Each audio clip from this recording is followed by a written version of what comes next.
নমস্কার, আমি ডক্টর অভিক ঘোষ, এই হোমিওপ্যাথি ডক্টর। আজকে আমাদের বিষয় হচ্ছে ইউট্রাইন ফাইব্রয়েড, বাল্কি ইউটেরাস কিভাবে ঠিক হলো সেটা আমরা পেশেন্টের কাছ থেকে শুনে নেব। পেশেন্ট আমার কাছে আসার আগেই ডিটেকশন করেছিলেন, অন্য ডাক্তারবাবু এটাকে ডিটেক্ট করেছিলেন এবং তারপরে পেশেন্ট আমার কাছে আসে। আমরা 4 মাস 5 মাস ট্রিটমেন্ট করি, তারপরে আজকে ইউএসজি করে নিয়ে এসছেন। ইউএসজি রিপোর্টে সব নর্মাল এসছে, তাই ইউট্রাইন ফাইব্রয়েড খুব কুইকলি সেরেছে। শুনে নেওয়া যাক পেশেন্ট কি কি প্রবলেমে ভুগছিলেন এবং তার এগেনস্টে আমরা কি ওষুধ দিয়েছি।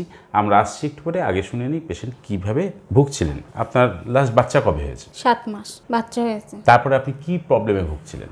পেটে ব্যথা ছিল, ব্যথাটা তল পেটে ব্যথা। হ্যাঁ, তল পেটে ব্যথা ছিল। ডাক্তার দেখিয়েছিলাম, ডাক্তার পেটে ফটো লিখে দিয়েছিল, ফটো করে ধরা পড়েছিল টিউমার। ওখান থেকে ওই রিপোর্ট নিয়ে আপনার এখানে চলে এসেছিলাম। বাল্কি ইউটেরাস ছিল এবং একটা ছোট্ট ফাইব্রয়েড ছিল। এখানে এসে 5-6 মাস কি 7 মাস আপনার এখানে ওষুধ খাচ্ছিল। আজ কিছুদিন আগে আমরা ফটো করে আপনাদেরকে নিয়ে আসলাম, এখন ওটা নির্দোষ হয়ে গেল। তো তারপরে আপনি আমার কাছে ওষুধ খাওয়ার পরে আপনি কতটা ফিল করলেন যে কিভাবে ব্যথাটা কমলো বা আদৌ কমলো কিনা?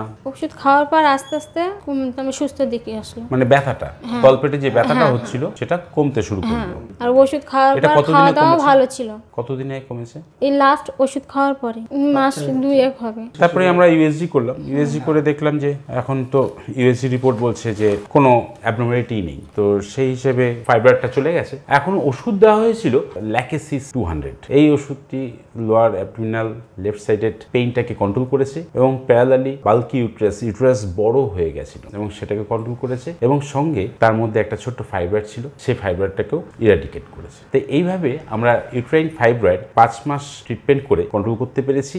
এই কয়েকটা মাসের মধ্যে ওনার কন্ট্রোল হয়ে গেছে ইউট্রাইন ফাইব্রয়েড। নমস্কার, ভালো থাকবেন।